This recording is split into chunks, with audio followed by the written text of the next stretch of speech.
Donc oui, je vais vous parler du Brest CTF 2024. Donc c'est un retour d'expérience sur lequel on était plusieurs. Qui y avait ? Il y avait Jean-François, Valérie en permanent, Hélène, moi, Pierre-François, tu as participé aussi, et il y avait Pierre et Sébastien. Je crois que j'oublie personne. Voilà. Le but, là, sur cette présentation, je vais vous présenter un peu le point de vue doctorant de ce projet, où le but, c'est clairement d'obtenir des données et de faire ça de manière un peu fun. Donc, de participer à un CTF, de faire une épreuve de CTF pour obtenir des données qui vont plus tard nous servir dans différents tests. Donc d'où ça vient ? Le problème principal qu'on a, c'est que on a tous besoin de données et que c'est l'enfer pour récupérer ces données. Surtout qu'on ne peut pas juste n'importe quel type de données, on veut des données qui soient le plus représentatives possible de la réalité pour que les recherches sur lesquelles on va pouvoir les utiliser aient un sens. Il faut donc qu'il y ait des infrastructures réalistes. Donc, pour ça, par exemple, on va utiliser Urcid, qui a été développé par Pierre-François pour pouvoir créer des infrastructures. Pierre-Victor. Pardon. Donc, Urcid de Pierre-Victor. Le but, c'est d'avoir quelque chose de réaliste, seulement au niveau de l'infrastructure, mais aussi au niveau des différents softwares qu'on peut avoir dessus, donc les différents services qui vont être configurés sur ici un réseau. Donc, pour avoir ces données, une idée qui était sortie lors d'un séminaire l'année dernière, non, l'année encore d'avant, avec notamment, c'était une idée de Romain, qui avait vu les présentations de plusieurs membres de l'équipe à un séminaire, donc Romain qui n'est plus là parce qu'il a déjà passé sa soutenance de thèse, et qui avait dit, on travaille sur différents projets, mais on peut rassembler nos compétences pour créer une infrastructure vulnérable avec un scénario d'attaque qu'on va pouvoir faire jouer et récupérer des données comme ça. Donc on avait créé Cerber, qui était un petit scénario sur lequel on avait 3 machines avec 5 positions d'attaque différentes. Et ce scénario Cerber, on l'avait fait jouer à l'EUR Cyber School. Donc on avait 13 joueurs. Sur ce scénario Cerber, on avait 2 parties. On avait une partie Red Team, donc des attaquants qui faisaient les attaques, donc qui attaquaient l'infrastructure qu'on avait mis en place. Et ensuite, on avait une Blue Team, donc des défenseurs qui étaient censés retrouver ce qu'avaient fait les attaquants. Donc on avait séparé en 2 équipes, ce qui faisait qu'au final, on avait 13 équipes d'attaquants sur ce scénario, donc 13 traces différentes qui avaient pu être données. Et un des autres problèmes qu'on avait donc 13, c'est peu quand on veut un nombre de données suffisant pour notamment faire du machine learning, etc. 13, ça peut être un peu juste. Et un autre problème qu'on avait eu, c'est qu'on avait eu que 2 heures pour faire jouer ces personnes-là. Et donc, forcément, ça suppose si on veut avoir un certain nombre, qu'ils aillent un peu plus loin dans le scénario, soit il faut un scénario très facile qu'ils vont pouvoir faire en 2 heures, soit il faut leur donner des indices, et donc forcément, ça va fausser les données, parce qu'on n'a pas un attaquant qui va faire exactement ce qu'il a en tête, mais il va faire selon les guides qu'on lui donne. Donc, ces données-là, on a pu les récupérer, on a pu en faire un peu quelque chose, mais notamment pour moi, c'était clairement pas suffisant, surtout que il y a plein de petites choses qui se sont mises en cours de route sur comment on récupère les données, quelles données on récupère. C'était pas forcément, on n'a pas récupéré forcément tout ce qu'on voulait. Et donc, on a voulu refaire ce scénario, si possible en plus grand, en mieux fait. Et c'est là qu'on arrive avec le Brest CTF. Donc, pour nous, c'est une super occasion. Parce que le Brest CTF, c'est quoi ? En fait, c'est toute une nuit avec des gens ultra qualifiés qui vont pouvoir attaquer notre structure. Donc, toute une nuit, on passe de 2 heures à 12 heures et on passe d'étudiants, parce que c'était principalement des étudiants à l'EUR Cyber School, qui certains étaient très bons, certains pas trop.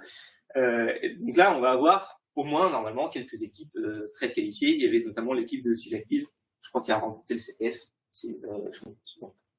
Donc, le Brest CTF. C'est le plus grand CTF en présentiel en France. Ça représente 600 joueurs organisés en 120 équipes, avec des équipes, comme je disais, de professionnels de la sécurité. Donc, on peut se dire qu'on passe de 13 traces d'attaque à 120 au minimum.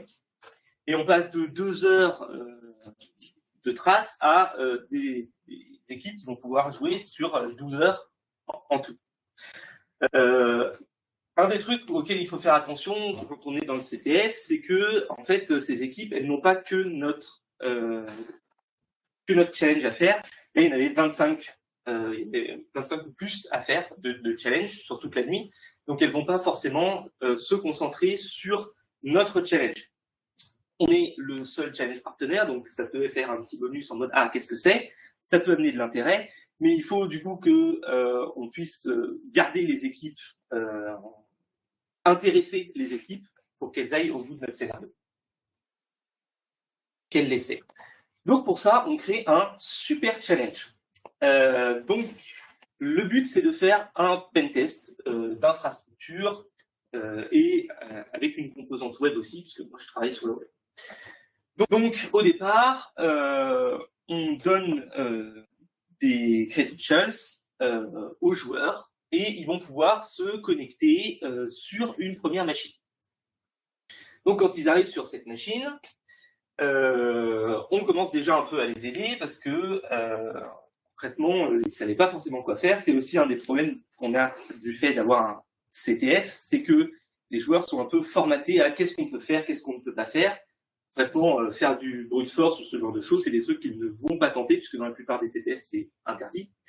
Donc là, on a eu notamment des questions sur on arrive là-dessus, on ne sait pas quoi faire, qu'est-ce qu'on a le droit de faire. Et à partir du moment où on leur a dit c'est bon, c'est du pentest architecture, vous avez carte blanche, envoyez tout ce que vous pouvez, là ils vont commencer à faire du Nmap, à scanner le réseau et à pouvoir essayer de se déplacer. Mais on a quand même mis des petits indices, concrètement, aller regarder les caméras de sécurité du casino.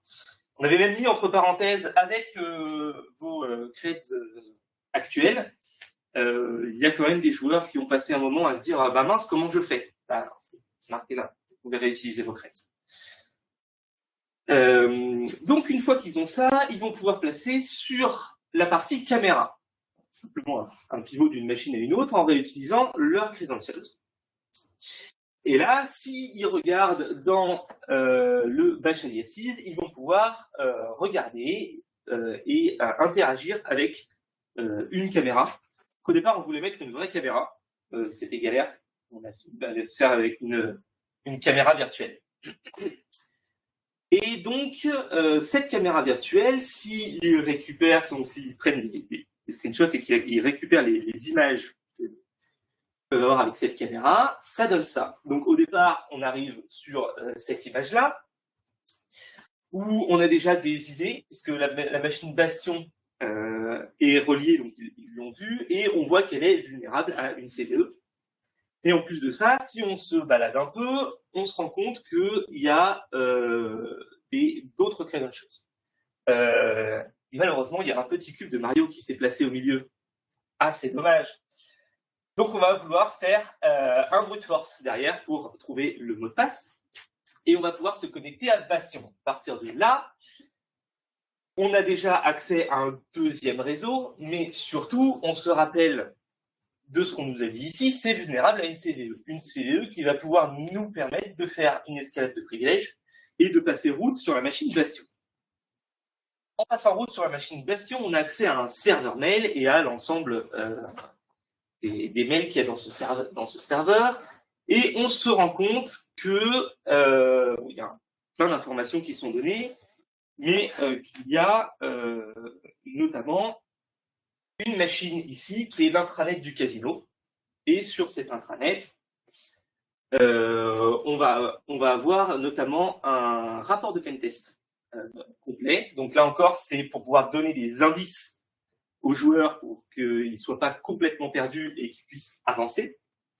Même s'ils avaient 30 pages de rapport, et que même en ayant fléché avec des trucs en mode regardez, c'est dans cette page-là du rapport qu'il faut regarder, certains joueurs ont quand même réussi à ne pas le lire. Voilà. Donc on arrive sur l'intranet on avait fait attention à ce que ce soit facile pour eux et qu'ils aient un accès extérieur à l'intranet avec un port 80 ouvert, HTTP, etc. Encore une fois, il y a des joueurs qui se sont compliqués la vie de fou, qui ont fait des rebonds de la machine d'intranet sur le bastion pour pouvoir, avec un VPS, accéder à l'intranet. On a vraiment tout fait. Et encore une fois, c'était marqué. Mais bon, les joueurs ne lisent pas. Donc, ça, c'est un petit problème qu'on avait. Donc, l'intranet, séparé en deux parties, en fait. Un Docker avec le site web en soi et un Docker avec la base de données. Qui communiquent. Le but, c'était d'utiliser une injection de template dans le site web pour pouvoir accéder à la base de données. Et une fois qu'on avait accédé à la base de données, on pouvait modifier cette base de données, le but étant d'effacer au final la balance, donc en fait le record, je ne pas en français, mais les données d'un certain utilisateur dans cette base. Et une fois qu'on avait effacé ces données, on avait un dernier Docker qui vérifiait si ces données étaient toujours présentes ou pas dans la base de données et qui envoyait un mail sur le bastion. On avait déjà accès au bastion auparavant et on pouvait lire ce mail dans lequel il y avait le flag. Voilà. Donc c'est un scénario qui est quand même assez long avec plusieurs rebonds. Le but, évidemment, c'est de pouvoir avoir des logs sur plein de choses, donc des protocoles SSH, des logs système avec du passage en route, etc. et des logs. Donc quelque chose d'assez complet, mais assez long dans le cadre d'un CTF. On a eu, par exemple, des joueurs qui nous ont dit que le challenge était très fun, mais que ça aurait mérité 1 plus de points, et 2, qu'on aurait pu en fait disséminer plusieurs flags tout au long de l'épreuve. Si on veut pouvoir, on veut le refaire, c'est quelque chose qu'on pourrait essayer. Donc voilà pour le cadre de notre challenge. Qu'est-ce que ça représente? Beaucoup de taf pour Alex, qui a dû faire tout ça, discuter notamment avec OVH, parce que pour chacune des 120 équipes, en fait, on a 5 machines, puisqu'on a les 4 machines de jeu, plus une machine de supervision qui va être chargée de récupérer tous les logs. 6 positions d'attaque, donc on a augmenté en termes d'attaque possible par rapport à Cerber. Et donc ça représente 600 machines qui vont être déployées chez OVH. Le but dans tout ça, c'est que les joueurs s'amusent, mais pour nous, c'est quand même de récupérer un nombre le plus important possible de logs. Donc, c'est pas moi qui me suis pas occupé de cette partie-là. Donc, si jamais vous avez des questions plus précises sur ce qui est fait, je vous invite à aller voir notamment Alex qui a mis en place tout ça. Mais concrètement, on a récupéré tous les logs système, donc avec AuditD et les 6 logs de base, et on transférait ça à la machine de supervision, qui était un serveur Logstash, et on a utilisé Filebit pour faire ça. On a aussi récupéré tous les logs réseau, donc pour ça on avait déployé sur Ikata sur toutes les machines. Et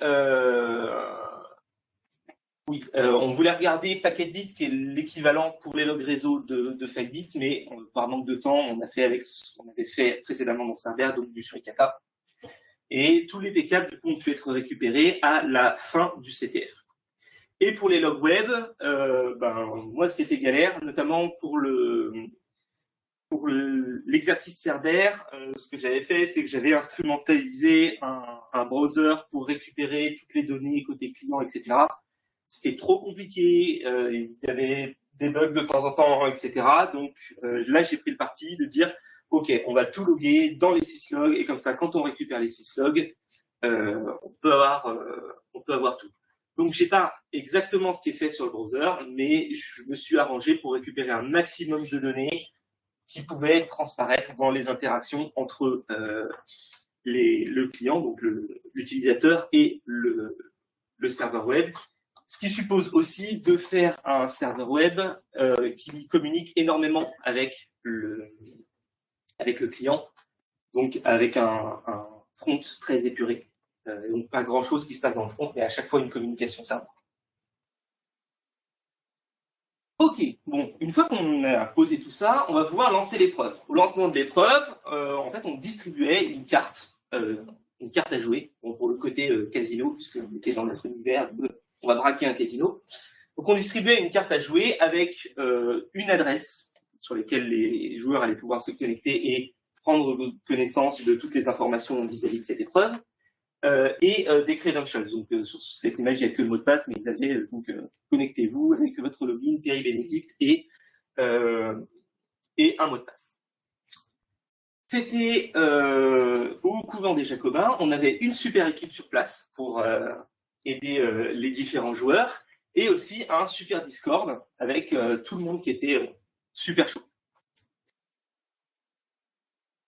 Et bien sûr, une super page de monitoring sur lequel on allait pouvoir, on avait mis des checkpoints en fait, et en fonction de conditions, on pouvait voir si les utilisateurs avaient avancé dans le scénario et où est-ce qu'ils en étaient.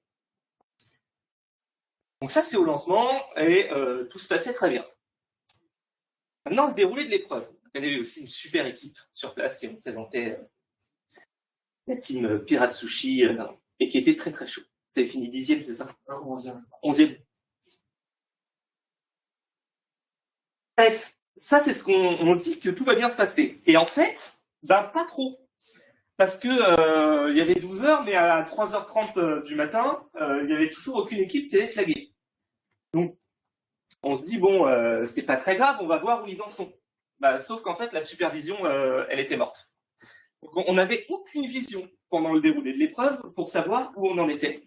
On ne savait pas si c'était que les gens s'étaient arrêtés à la première machine, ils en avaient marre, et on avait récupéré 3 logs. Est-ce que les gens avaient été allés presque jusqu'au bout, et puis sur le dernier, ils avaient pas fait grand-chose. Donc en fait, on allait pouvoir récupérer quelques log systèmes par-ci par-là, mais on n'aurait pas l'intégralité du scénario, etc., etc. Donc c'était un peu tendu, surtout qu'il faisait tard, donc tout le monde était un peu fatigué. Et bon, ça commençait à dire un peu des bêtises dans le Discord, quoi. Il y a des gens qui sont allés presque jusqu'au bout, qui n'ont pas eu le flag, donc je suis vraiment désolé pour eux.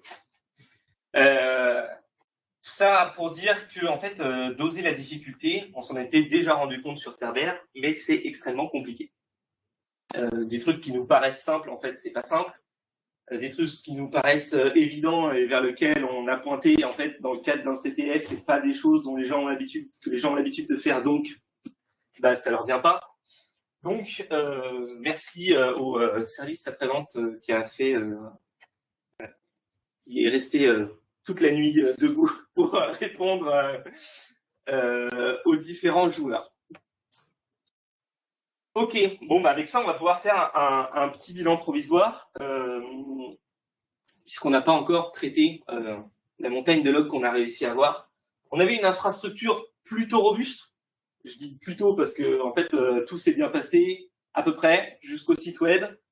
Sur le site web, ils ont fait en fait une attaque qu'on n'avait pas prévue et ils sont allés se compliquer la vie. Donc on a essayé de leur mettre des indices avec un truc un peu plus simple. Et en fait, ils ont cherché sur Internet et il y avait une CVE qui était sortie, je crois, juste en janvier ou un truc comme ça, qui faisait exploser le site web. Donc l'architecture a tenu jusqu'à ce que certains tentent cette attaque spécifique et fassent exploser le site web. Donc, jusqu'à un certain moment, le site web se relançait automatiquement, ce qui était plutôt pas mal. Mais des fois, ben, ils étaient juste trop loin et ça faisait exploser. Donc, heureusement, on avait prévu, j'ai dit qu'il y avait 120 équipes, on avait prévu quelques machines supplémentaires et donc on a redonné des instances à d'autres joueurs et bon, ils devaient refaire l'intégralité du scénario pour pouvoir arriver là où ils en étaient. Ça représente 38 gigas de log system et 535 gigas de P4 qui n'ont pas encore été étonnamment analysés entièrement. Et donc voilà, le but avec tout ça, c'est déjà de publier un jeu de données, donc analyser tout ça, trier tout ça. Si on veut publier un jeu de données, on peut pas juste donner les données comme ça et dire bon bah voilà, vous avez des données, amusez-vous. Si on veut que ce soit utilisé, il faut les étiqueter un minimum. Donc dire, bah voilà, ça c'est des tentatives de ça c'est du trafic normal, etc., etc. Et ça va nous aider notamment à améliorer, augmenter et diffuser Ursid, puisque donc amélioration, il y a plein d'améliorations techniques qui ont été faites, notamment en collaboration avec Alex, pour pouvoir déployer ça sur quelque chose d'aussi gros que le PSCTF, donc avec les 600 machines, etc. Déployer ça facilement. Diffusion, puisque à chaque fois on disait, notamment on a mis à disposition le scénario, vous pouvez le rejouer si vous voulez. Et du coup, bien sûr, on dit, c'est fait avec Ursid, etc. Vous pouvez installer Ursid pour créer vos propres scénarios. Et l'augmentation, puisque à chaque fois, on a fait des nouvelles attaques et donc il fallait implémenter dans Ursid des nouvelles procédures pour pouvoir mettre en place ces attaques. Ce qu'on voit aussi, c'est que on a presque tout le monde qui a lancé le challenge, donc qui a commencé le challenge, mais déjà, il y en a que la moitié qui ont vraiment joué. Il n'y en a que la moitié qui sont allés à l'étape suivante. Donc ça veut dire qu'on récupère beaucoup de données, mais en fait, si on veut continuer ou refaire des expériences comme ça, il faut s'attendre à ce qu'il y ait la moitié des joueurs qui ne jouent pas et donc qui ne produisent pas de log. Et ensuite, ça se passe bien jusqu'à la vulnérabilité de l'intranet, qui là, pour diverses raisons. Est-ce que les joueurs de CTF n'ont pas trop l'habitude des vulnérabilités web? C'est une possibilité, puisqu'en général, c'est une petite sous-catégorie des CTF. Est-ce que c'était trop dur? C'est possible aussi. Est-ce que le fait que de temps en temps ils tentent des choses qui fassent exploser le site web en aient d'écouter plusieurs, c'est aussi possible. Bref, de toute façon, ça produit quand même des logs, donc à ce niveau-là, nous, on est plutôt contents. Voilà pour ça. Qu'est-ce qui est à retenir pour moi de cette expérience? C'est une première édition qui a demandé beaucoup de travail parce qu'il y avait plein de choses à mettre en place, notamment, comme je disais, améliorer Ursid, augmenter Ursid, etc., etc. Je pense que maintenant que ça a été fait une première fois, ça peut être fait de manière beaucoup plus rapide. On sait ce sur quoi on a eu des problèmes, etc. Donc, si on veut retenter l'expérience, ça demandera beaucoup moins de travail. Je suis allé récupérer le rétro-planning qu'on avait fait par curiosité. On avait commencé à en parler en novembre. On a commencé à vraiment travailler dessus en janvier et il fallait que ce soit prêt pour mai. Donc voilà, ça demande quand même plusieurs mois de travail. Un truc important, on monitore jamais assez de trucs. Vraiment, déjà sur l'exercice Cerber, on s'était rendu compte qu'il y avait des trucs qu'on récupérait pas, qu'on aurait aimé récupérer ou récupérer de manière différente pour que ce soit plus simple pour nous à analyser derrière. On avait appris de nos erreurs pour le vrai CTF, on avait amélioré le monitoring. Enfin, je parle aussi notamment de mon côté, où ça avait été galère, j'avais pas pu récupérer grand-chose au niveau de Cerber, j'avais récupéré un peu des choses, mais c'était clairement pas suffisant. Là, j'ai récupéré plein de choses que je n'avais pas récupérées, et encore, je me dis, mince, j'ai oublié de mettre ça. C'est pas très grave, mais ça aurait pu m'aider, ça aurait pu juste améliorer ma vie sur le traitement des logs. Donc, si jamais vous refaites l'expérience, juste posez-vous la question de ce que je veux récupérer. Et surtout, si jamais vous vous dites « Oh, ça, je suis pas sûr d'en avoir besoin », récupérez-le quand même. On sait jamais. Voilà. Autre chose, c'était déjà quelque chose qu'on avait en retour d'expérience de Cerber, le fait de l'impossibilité de prévoir ce qu'allait faire un attaquant. C'est-à-dire que Ursid met en place un scénario, mais on ne sait jamais si, en fait, en faisant ce scénario, on ne se rend pas vulnérable à quelque chose d'autre. Là, c'est le cas ici.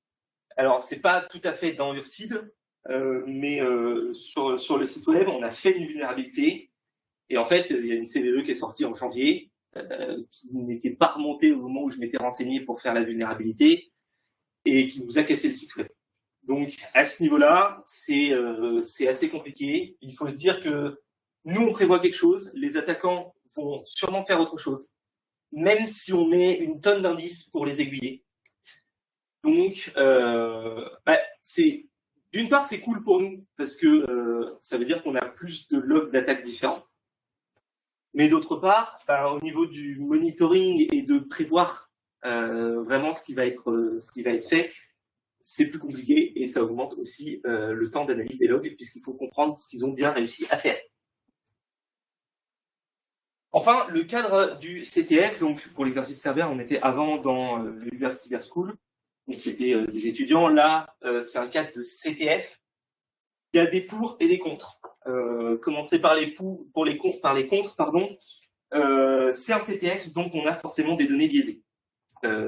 Parce que, comme je disais, les joueurs de CTF ont leurs habitudes et donc ils vont faire des choses qui sont typiques de CTF, où il y a aussi des choses qu'ils ne vont pas tenter parce que ils se disent dans un CTF, d'habitude je ne le fais pas parce que c'est cadre de CTF, on va faire un peu de force, etc. etc. Il y a toujours un problème de temps. On a seulement 12 heures, donc avant on avait fait ça en 2 heures, on a vu que c'était vraiment très problématique. Là on se dit avec 12 heures on va avoir plus de temps. Toujours pas, surtout que finalement on a besoin de donner des indices si on veut que les gens arrivent au bout du CTF, ce qui biaise encore une fois les données, puisque ils ont les indices, donc encore une fois ils vont aller plus rapidement sur l'exploitation de la vulne plutôt que sur la découverte de cette vulnérabilité. Mais il y a aussi plein de pour, surtout au niveau de ce CTF-là, où en fait on a beaucoup d'attaques qui sont faites par des experts, donc on a des attaques très intéressantes et plutôt efficaces. Donc sur tout ce qui est apprentissage, enfin moi dans ma thèse par exemple, je veux faire de behavior cloning, donc essayer de copier des comportements d'attaquants. Si je copie des comportements d'attaquants experts ou si je copie des comportements d'étudiants qui apprennent la cybersécurité, c'est pas la même chose. Moi, je suis plutôt content d'avoir des attaquants experts. Ça nous fournit quand même une énorme quantité de données et les joueurs sont super demandeurs. Il y a plein de gens qui nous ont dit le challenge était super fun, c'était le meilleur challenge, etc., etc. Donc, modulo le fait qu'ils se soient arrachés les cheveux dessus et qu'ils auraient aimé qu'il y ait plus de points dessus et plus de flags, c'est quelque chose qui peut être refait à foison et les joueurs seront toujours contents de le faire. Voir si on continue de le refaire avec les premiers retours, les gens iront peut-être encore plus sur ce scénario si on continue sur notre scénario, si on continue de faire quelque chose d'aussi fun. Le dernier point, qui était déjà un point de retour qu'on avait eu à Cerber, c'est comment doser la difficulté. Alors sur Cerber, c'était un peu différent puisqu'on avait fait exprès, c'était une possibilité que nous donnait Urcide, c'est-à-dire à partir d'un même scénario, de pouvoir déployer plusieurs types d'instances avec des variations. Ici, dans le cadre du CTF, on l'a pas fait parce que ça aurait été particulièrement injuste pour ceux qui seraient tombés sur des trucs plus compliqués que les autres. Donc on l'a pas fait, mais quand même, arriver à gérer la difficulté, voilà, si je reprends ce schéma-là, clairement, là, c'était trop dur. Malgré tous les indices qu'on a pu donner, moi, ce que j'en conclus, c'est qu'en fait, on est super bon en sécu. Parce que y a des experts, machin truc, qui sont passés dessus, et puis bon, finalement, l'équipe de doctorants, elle arrive 11e au CTF. Sur 120 équipes, c'est pas mal. Et puis, quand on crée des challenges de sécu, nous, on se dit, bon, allez, on fait ça, c'est un peu compliqué, mais ça va aller, etc. Et en fait, il y en a plein qui se cassaient dans dessus, quoi. Donc, on peut se féliciter. Voilà. C'est tout pour moi.